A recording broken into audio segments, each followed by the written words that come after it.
I want to talk about injuries.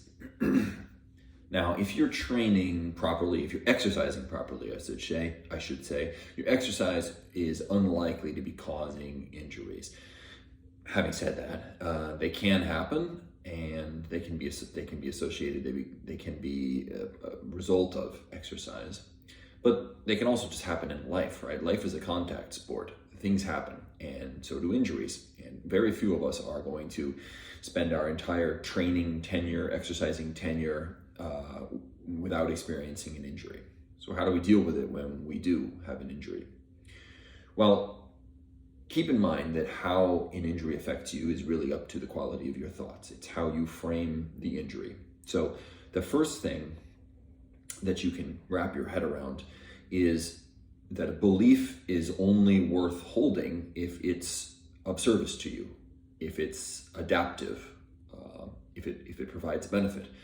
And so one belief that could be very helpful for you here is that things not only have to happen the way that they did, but that they need to happen the way that they happened for you to reach your next stage of growth, to support you in your journey, in your development. So if we look at an injury, right, you have an injury, and instead of cursing the gods for inflicting it upon you, or your own stupidity for whatever it was that brought you to that injury, we need to think about what sort of windows it opens, what sort of opportunities does it create for you.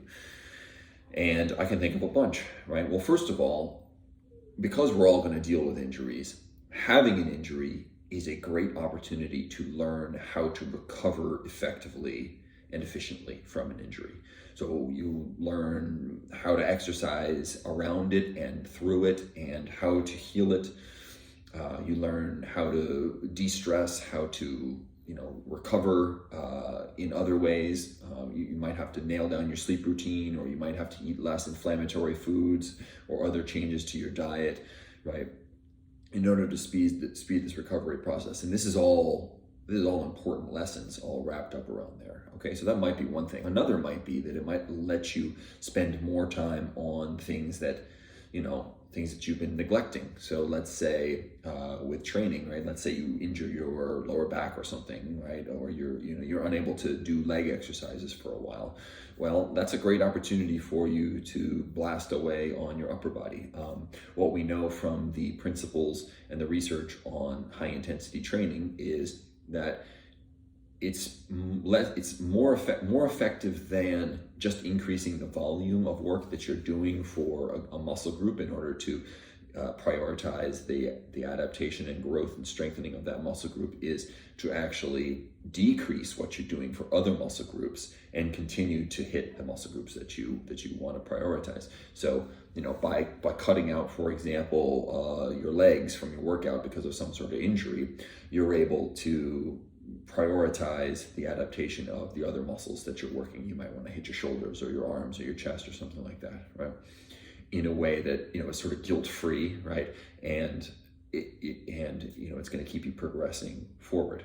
Okay, but then there's also another possibility, and it's probably true for many of us, is that you're neglecting some other part of your life, not just your training, right, or your physical appearance or strength or something, but an injury can be a golden opportunity to focus more on your professional development, to focus more on the time you spend with your family, to focus on your spiritual development, to spend more time alone, to do any of these sorts of things that you might have put on the wayside because of your whatever you were training, exercising, sports you were playing, something like that.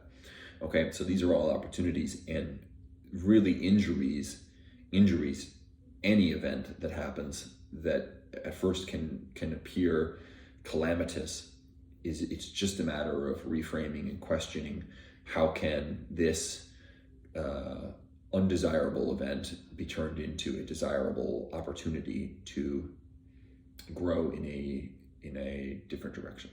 I hope that's helpful.